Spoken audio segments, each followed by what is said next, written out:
Ia hanya ingin pergi reuni, suaminya pun memberi izin dengan penuh kepercayaan. Tapi siapa sangka, malam itu menjadi awal kehancuran segalanya, ketika gairah masa lalu yang belum selesai berubah menjadi dosa berantai yang tak bisa dihentikan. Saat rahasia terungkap dan aib tersebar, apakah cinta bisa menyelamatkan semuanya, atau justru mengubur hidupnya dalam penyesalan abadi? Saksikan kisah tragis yang mengguncang hati ini sampai akhir. Malam itu, suasana rumah tampak tenang. Lampu-lampu menyala terang, namun hawa sunyi terasa menggantung di setiap sudut ruangan. Dani duduk di tepi tempat tidur, merapikan koper sambil sesekali mencuri pandang ke arah istrinya, Rasti, yang sibuk mengeringkan rambut di depan cermin. Suara hair dryer memecah keheningan, menyamarkan detak gelisah dari hati Dani. "Sayang, kamu yakin gak mau ikut?" tanya Dani sambil menutup kopernya. "Cuma 3 hari kok, hotelnya juga enak. Kita bisa sekalian liburan." Rasti menoleh dan tersenyum kecil. "Enggak usah, Mas. Aku ada acara reuni sekolah. Lagian kamu kan kerja, aku takut malah ganggu." Dani mengangguk pelan. Hatinya lega melihat istrinya mulai aktif bersosial lagi. Sejak kehilangan kandangan 2 tahun lalu, Rasti banyak mengurung diri. Ia jarang keluar rumah, lebih sering menyendiri di kamar. Maka ketika Rasti menyebut akan menghadiri reuni, Dani menyambutnya dengan antusias. Baginya, ini pertanda baik. "Ya udah, jaga diri baik-baik ya. Jangan lupa kabarin aku kalau udah sampai lokasi reuninya," ucap Dani, lalu berdiri dan mencium kening istrinya. Rasti hanya tersenyum tipis, matanya sekilas terlihat kosong. Tapi Dani tak memperhatikan. Ia terlalu percaya, malam itu mereka tidur berdampingan, tapi tidak saling menyentuh. Dani memejamkan mata dengan tenang, percaya bahwa rumah dan hatinya ia titipkan pada wanita yang ia cintai. Ia tak tahu, dalam diam, Rasti justru terjaga. Pandangannya kosong ke langit-langit, dadanya sesak oleh perasaan yang tak bisa ia jelaskan. Pagi harinya, suara koper yang diseret membangunkan Rasti. "Ayo melihat. Dani sudah rapi, siap berangkat." Pria itu mendekat dan membelai rambutnya lembut. "Titip rumah dan hatimu, ya." Kata-kata itu membuat hati Rasti bergetar. Tapi ia hanya mengangguk, pura-pura tak mendengar. Ia tahu, suaminya tidak akan pernah membayangkan bahwa izin sederhana itu akan menjadi pintu bagi kehancuran rumah tangga mereka. Di ambang pintu, Dani melambaikan tangan. Rasti menatap punggungnya yang semakin menjauh. Dalam hatinya, ia tahu sesuatu akan berubah. Tapi ia tetap membiarkannya pergi, dengan membawa kepercayaan yang akan segera ia hianati. Setelah Dani pergi, suasana rumah terasa berbeda.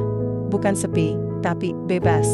Rasti duduk lama di tepi ranjang, membiarkan keheningan menelannya. Udara pagi terasa lebih ringan, seolah beban telah terangkat dari dadanya. Entah kenapa, tidak ada rasa rindu saat pintu tertutup tadi. Yang ada justru debar aneh yang menyeruak dari dalam. Ia melangkah pelan ke lemari pakaian, membuka pintunya dan menyusuri deretan baju yang jarang disentuh. Jemarinya berhenti di satu gaun, merah marun, ketat, dengan potongan punggung terbuka dan belahan dada rendah. Gaun itu ia simpan bertahun-tahun, jauh sebelum menikah dengan Dani. Bukan Dani yang membelinya, tapi Arman. Nama itu berdentum dalam pikirannya seperti gema dari masa lalu yang belum mati. Lelaki yang dulu membuatnya menangis berbulan-bulan. Lelaki pertama yang membuatnya merasa hidup, dalam arti paling liar. Saat undangan reuni muncul di grup alumni, Rasti awalnya ragu. Tapi begitu melihat nama Arman tertera di sana, keinginannya membuncah tanpa bisa dicegah. "Arman, apa kamu masih ingat aku?" gumamnya di depan cermin. Ia menggenggam gaun itu dan memeluknya seperti menggenggam memori yang lama terkubur. Tubuhnya masih terawat, kulitnya masih kencang, dan wajahnya, meski mulai menua, masih menyimpan jejak pesona lama. Rasti mencoba gaun itu. Lekuk tubuhnya terlihat jelas, dan ia tersenyum kecil, seperti sedang melihat versi dirinya yang dulu, yang liar, percaya diri, dan bebas. Di meja rias, ia menyemprotkan parfum mahal milik Dani. Bukan karena ingin mengingat suaminya, tapi justru ingin menenggelamkan bau itu di bawah aroma lelaki lain. Detik itu juga, rasa bersalah mulai kalah oleh rasa penasaran. Rasti tahu ia sedang bermain api. Tapi ada sesuatu dalam dirinya yang tidak bisa dihentikan. Ia ingin merasakan lagi detak jantung yang cepat, tatapan yang membakar, dan perasaan berdosa yang anehnya membuatnya merasa hidup. Ia ingin merasa diinginkan. Bukan sebagai istri yang setia, tapi sebagai wanita yang pernah dicintai dengan cara yang berbeda. Dan hari itu, ia memutuskan, ia akan pergi ke reuni, dengan hati yang tak lagi utuh, dan niat yang tak lagi murni. Senja turun perlahan saat mobil yang dikendarai Rasti melaju menembus jalanan kota. Di kursi kemudi, tangannya menggenggam erat setir, tapi pikirannya melayang-layang tak tentu arah. Dalam hati kecilnya, suara nurani masih berbisik pelan, mempertanyakan tujuan reuni ini. Tapi setiap kilometer yang ia tempuh seakan menghapus bisikan itu satu persatu. Begitu sampai di villa tempat reuni diadakan, udara malam mulai sejuk, diiringi kerlap-kerlip lampu taman yang menggantung anggun di pepohonan. Penguinan. Villa tampak mewah dan bersih, jauh dari bayangannya tentang tempat penuh nostalgia biasa. Tawa dan musik terdengar samar dari dalam. Suara masa muda memanggilnya masuk. Rasti menarik napas dalam-dalam lalu melangkah. Saat ia masuk ke dalam ruangan, teman-teman lamanya menyambut hangat. Pelukan, tawa, dan obrolan ringan mengalir deras. Namun matanya terus mencari satu sosok, Arman. Tapi hingga beberapa menit berlalu, bayangan itu tak juga muncul, sampai tiba-tiba, seseorang menyentuh bahunya dari belakang. Masih secantik dulu, bisik suara berat yang membuat bulu kuduknya meremang. Ia menoleh. Arman, lelaki itu berdiri di hadapannya dengan kemeja gelap, tubuh kekar, dan senyum setengah nakal yang masih sama seperti dulu. Waktu seperti membeku. Mereka saling tatap, dan dalam beberapa detik, puluhan tahun kenangan berhamburan di kepala. Tanpa berkata banyak, Arman menggenggam tangannya dan mengecupnya pelan. "Aku senang kamu datang," katanya. Rasti tertawa gugup, dan hati kecilnya berdetak. Lebih cepat daripada saat Dani melamarnya, malam terus berjalan. Mereka berbicara berdua di sudut taman, membicarakan masa lalu, pernikahan, dan rasa hampa yang tak bisa dijelaskan. Ketika Arman berkata, "Kalau begitu, malam ini mari kita nakal." Sebentar, Rasti tidak menolak. Ia hanya menunduk, diam. Tapi tidak menepis genggaman tangan pria itu, langkah kaki mereka menelusuri lorong villa. Di ujung, kamar 203 terbuka, di dalam kamar yang remang dan beraroma parfum maskulin, pelukan pertama pun terjadi. Rasti tidak melawan. Gaun merah marun itu jatuh ke lantai tanpa banyak suara. Dan malam itu, untuk pertama kalinya, tubuhnya bersatu dengan lelaki lain, bukan suaminya. Dan untuk pertama kalinya juga, ia tahu, ia telah menyeberangi garis yang tak bisa ia kembalikan lagi. Sinar matahari menembus tirai tipis kamar villa, menyinari wajah Rasti yang masih terbaring lelah. Tubuhnya terasa ringan, tapi hatinya berat, jauh lebih berat dari malam sebelumnya. Di sampingnya, Arman masih tertidur, dada bidangnya naik turun perlahan. Rasti menoleh, menatap lelaki itu, bukan dengan cinta, tapi dengan campuran rasa bingung, takut, dan jijik terhadap dirinya sendiri. Ia bangkit perlahan, memungut gaunnya dari lantai lalu melangkah menuju kamar mandi. Di depan cermin, wajahnya tampak berbeda. Matanya bengkak, rambut acak-acakan, dan kulit lehernya dihiasi bekas merah gairah. Namun yang paling mencolok adalah sorot matanya, kosong. "Apa yang sudah aku lakukan?" bisiknya lirih, nyaris tak terdengar, sebelum setetes air mata jatuh ke pipi. Belum sempat ia menenangkan diri, suara getaran ponsel terdengar dari atas meja. Dengan tangan gemetar, Rasti meraih ponselnya. Satu pesan masuk dari nomor tak dikenal. "Aku tahu kamu nginap bareng Arman semalam. Mau foto-fotonya?" Jantungnya seketika mencelos. Tubuhnya kaku. Belum sempat ia membalas, foto-foto mulai dikirim satu persatu. Ia dan Arman sedang berciuman, membuka pakaian, bahkan dalam posisi intim yang jelas-jelas diambil diam-diam. Dengan napas memburu, Rasti menghampiri Arman yang masih rebah di ranjang. "Arman, bangun. Ada yang kirim foto-foto kita semalam." Arman membuka mata setengah sadar, lalu hanya mengangkat bahu. "Santai aja, mungkin anak-anak iseng." Namanya juga reuni, namun di balik sikap tenangnya, ada sorot licik yang tak pernah Rasti lihat sebelumnya. Siang itu, saat Rasti tiba di rumah, pikirannya penuh kekacauan. Ia mencoba berpikir jernih, tapi setiap kali menutup mata, yang muncul hanyalah wajah Dani dan bayang-bayang kehancuran. Ia mencoba menghapus foto-foto itu, tapi semuanya sudah terlambat. Tak lama kemudian, satu pesan baru masuk. "Kalau nggak mau fotomu nyebar, temui aku malam ini. Bukan uang yang aku mau." Dari pengirim bernama Anton, teman lama yang dulu bahkan tak pernah dekat dengannya. Dan hari itu, Rasti menyadari bahwa ia baru saja masuk ke dalam lubang hitam yang tak punya dasar. Dan dosa pertamanya, bukan yang terakhir. Malam menjelang, tapi hati Rasti justru semakin gelap. Ia berdiri di depan cermin dengan gaun panjang dan wajah pucat. Pikirannya kalut. Pesan dari Anton masih tertera jelas di layar ponselnya. Bukan uang yang aku mau, kamu tahu apa? Dengen. Tangan gemetar, Rasti mengemudi menuju sebuah hotel kecil di pinggiran kota. Jantungnya berdebar tak karuan, bukan karena rindu atau cinta, tapi karena ketakutan. Ketakutan akan aib yang bisa menghancurkan segalanya. Ia tidak ingin kehilangan Dani. Tapi ia juga tidak tahu bagaimana harus keluar dari perangkap ini. Sesampainya di hotel, Anton sudah menunggunya di lobi, mengenakan jaket kulit dan senyum licik di wajah. Rasti menyerahkan sejumlah uang tunai dalam amplop, berharap masalah selesai, namun Anton hanya tertawa. Kamu pikir harga dirimu cuma segini?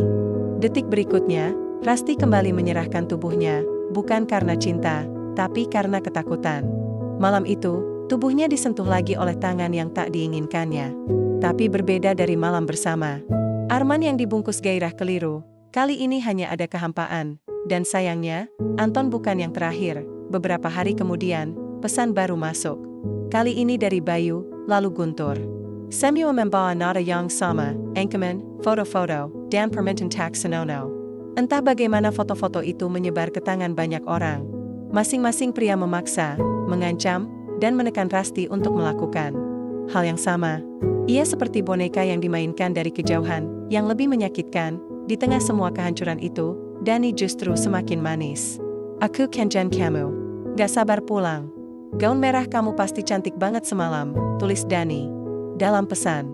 Kalimat itu seperti tusukan tajam ke dada Rasti. Ia membalas dengan emoji senyum palsu, lalu membuang ponsel dan menangis dalam diam. Setiap malam, ia menangis di bawah selimut, merasa hina, kotor, dan kehilangan kendali atas hidupnya. Ia ingin berhenti. Tapi aibnya kini menjadi tali yang menjerat lehernya sendiri. Satu kesalahan membawanya pada lubang yang lebih dalam, dan dari sana, tidak ada jalan keluar yang tanpa luka. Waktu terus berjalan, tapi hidup Rasti tak lagi sama. Hari-harinya dipenuhi ketakutan. Setiap suara notifikasi ponsel membuat jantungnya berdebar. Ia bahkan mulai sering mematikan ponsel hanya untuk bisa bernapas tanpa ancaman, walau hanya sejenak. Namun, luka di hatinya makin parah saat Dani mengirimkan pesan video call malam itu. Di layar, wajah suaminya tampak cerah, mata teduhnya menyiratkan rindu yang dalam. Sayang, kamu makin cantik aja. Gaun merah waktu reuni itu bagus, loh. Aku lihat di foto. Dara Rasti seperti berhenti Manggalar. Foto? Tanyanya gugup. Iya, teman kantorku alumni sekolah kamu juga. Dia tunjukin foto-foto dari grup reuni. Katanya sih ada beberapa yang gak pantas juga. Tapi aku belum lihat semua, jawab Dani sambil tersenyum polos. Wajah Rasti langsung pucat. Tangannya gemetar. Ia merasa waktu berhenti. Rasa takut yang selama ini ia pendam meledak di dadanya. Ia menjawab singkat, aku capek, Mas. Kayaknya, mau tidur aja. Setelah menutup telepon, Rasti jatuh terduduk di sisi ranjang. Air matanya tumpah deras. Ia tahu waktunya hampir habis. Kebohongan yang ia bangun perlahan-lahan mulai retak. Dani sudah mulai mencium sesuatu, dan jika ia sampai tahu seluruh kebenarannya, segalanya akan berakhir. Namun pagi itu, hal yang tak ia duga terjadi. Dani pulang 2 hari lebih cepat. Rasti membuka pintu dengan kaget, matanya membelalak melihat sosok suaminya berdiri di depan dengan koper di tangan. Tapi bukan amarah yang terlihat di wajah Dani, melainkan ketenangan yang justru lebih menakutkan. Mas, kok enggak bilang mau pulang? Tanyanya gugup. Dani tak menjawab. Ia masuk rumah, duduk di sofa, dan menghela napas panjang. Kita perlu bicara, ucapnya datar. Dari sakunya, Dani mengeluarkan ponsel, membuka galeri berisi foto-foto yang tak bisa dibantah, Rasti dan Arman, lalu Rasti dengan pria-pria lain. Rasti membeku, topeng yang ia pakai selama ini, istri setia, wanita lembut, pendamping hidup, akhirnya robek. Dan semua kebusukan di baliknya terbuka begitu saja, telanjang di depan mata lelaki yang paling ia sakiti. Rasti berdiri mematung. Tenggorokannya kering, dan dunia terasa berguncang di bawah telapak kakinya. Tatapan Dani yang dulu hangat kini berubah menjadi dingin, kosong. Tangannya gemetar saat mencoba meraih bahu suaminya. Mas, aku bisa jelasin. Suaranya parau, seperti tercekat lumpur, namun Dani mengangkat wajahnya perlahan, matanya merah. Jangan bohong lagi. Sudah cukup. Suasana rumah begitu hening, tapi suasana batin mereka seolah diterjang badai. Berapa orang? Tanya Dani. Suaranya rendah namun tajam. Rasti menunduk, air matanya mulai mengalir. Aku tanya sekali lagi, Berapa orang, Rusty? Butuh waktu panjang sebelum akhirnya ia menjawab lirih. 5. Seketika Danny menutup wajahnya dengan kedua tangan. Napasnya tersengal, tapi ia tak menjerit, tak memaki, tak memukul. Justru keheningan Danny lebih menyakitkan. Seolah hatinya terlalu hancur hingga tak bisa meluapkan kemarahan lagi. Ia hanya diam, terengah, dan tampak sekarat dari dalam. Aku cinta kamu, Rusty. Aku percaya kamu, gumam Danny. Aku serahkan hidupku ke kamu. Tapi kamu hancurin semuanya. Hanya karena APA? Karena satu malam nostalgia. Rusty terduduk di lantai, memeluk lututnya. Ia menangis, menggigil, mencoba menjelaskan tentang rasa hampa, tentang luka lama, tentang kebosanan dalam pernikahan mereka. Tapi semua terdengar seperti alasan murahan di telinga Danny. Kamu tahu berapa kali aku nahan diri buat nggak selingkuh di luar sana? Danny berkata pelan. Banyak. Tapi aku selalu pulang. Aku selalu milih kamu. Tapi ternyata kamu nggak pernah pulang. Bahkan ketika aku masih di sini. Kalimat itu menghantam dada Rusty lebih keras dari pukulan manapun. Ia ingin menjawab, tapi lidahnya keluh. Kata-kata yang dulu ia siapkan sebagai pembenaran, kini seperti pisau yang justru menikam dirinya sendiri. Danny berdiri perlahan. Suaranya datar dan dingin. Mulai hari ini, kamu bukan istriku lagi. Rusty menjerit, berlari memeluknya dari belakang. Mas, jangan, tolong. Aku Naisal. Aku cuma hilaf. Aku benar-benar sayang kamu. Namun Danny menepis tangannya. Perlahan. Bukan dengan marah, tapi dengan keteguhan dari seseorang yang sudah kehilangan rasa. Pintu rumah tertutup perlahan, namun dentungnya menggema di seluruh isi hati Rusty. Ia terjatuh di lantai, terisak seperti anak kecil yang kehilangan segalanya. Danny benar-benar pergi. Dan yang tersisa hanyalah keheningan dan penyesalan, hari-hari. Setelah itu terasa seperti siksaan yang tak berujung. Rumah yang dulu hangat kini menjadi ruang sunyi tanpa jiwa. Dapur yang biasa dipenuhi aroma masakan, kini hanya menyisakan bau pengap dan piring kosong yang tak pernah dipakai lagi. Televisi menyala, tapi tak pernah ditonton. Ponsel terus berdering, tapi tak berani diangkat. Di balik tirai kamar, Rusty hanya duduk memeluk lututnya, menangis hingga matanya bengkak. Ia menunggu keajaiban. Tapi yang datang hanya bisikan-bisikan rasa bersalah. Yang paling menyakitkan bukan kepergian Danny, melainkan kenyataan bahwa ia sendiri yang menghancurkan cinta suaminya. Cinta yang tulus, yang tak pernah menuntut, yang selalu hadir dengan pelukan. Hangat meski tak diucap lewat kata-kata, kabar tentang skandal Rusty menyebar lebih cepat dari yang ia bayangkan. Salah satu pria yang sempat bersamanya menyebarkan potongan video ke grup alumni. Tak butuh waktu lama, video itu menjalar ke grup RT, grup keluarga, bahkan sampai ke lingkungan tempat Rusty biasa mengajar les anak-anak. Ibu-ibu menghapus nomor Rusty dari grup. Anak-anak tak lagi diizinkan datang. Ibunya jatuh sakit karena malu. Adik perempuannya menelpon sambil menangis, menyebut Rusty sebagai aib keluarga. Rusty mencoba menjelaskan, tapi siapa yang mau mendengar pengakuan dari wanita yang tidur dengan 5 pria saat suaminya bekerja untuk keluarga? Ia kehilangan segalanya satu persatu, reputasi, pekerjaan, keluarga, dan terutama, harga diri. Ia mencoba menghubungi Danny berkali-kali. Tapi semua pesan hanya masuk ke ruang hampa. Ia menulis surat panjang, menangis sambil mengetik email, memohon kesempatan. Namun tak ada balasan, dan di satu titik, Rusty menyadari, bahkan jika Danny membaca semuanya, ia tidak akan kembali. Bukan karena Danny membenci, tapi karena hatinya sudah mati. Waktu berjalan lambat, tapi luka di hati Rusty tak kunjung kering. Setiap malam ia tertidur dengan wajah Danny di kepalanya, bukan sebagai kenangan manis, melainkan sebagai hantu yang mengingatkan pada semua yang telah ia rusak. Kadang ia bermimpi Danny pulang, memeluknya, berkata bahwa semua akan baik-baik saja. Tapi begitu bangun, hanya bantal basah oleh air mata yang ia temukan. Sementara itu, Danny benar-benar pergi. Ia pindah ke Bandung, menyewa apartemen kecil tak jauh dari kantor barunya. Hari-hari pertama terasa berat, namun Danny belajar menjalani semuanya dengan pelan-pelan. Ia tak mencari cinta baru, tak membuka hati pada siapapun. Cinta itu, tak selalu pantas diperjuangkan, ucapnya suatu malam saat menatap langit kota dari balkon kecil apartemen. Bukan karena ia tak bisa memaafkan, tapi karena ia tak sanggup lagi percaya. Dalam diam, Danny masih mendoakan Rusty. Bukan doa agar kembali bersama, tapi doa agar perempuan itu benar-benar menyesal dan memaafkan dirinya sendiri. Sebab Danny tahu, beban terberat bukan ditinggal, tapi ditinggalkan oleh pilihan sendiri. Setahun kemudian, Rasti masih tinggal di rumah yang sama. Rumah itu kini tampak lusuh.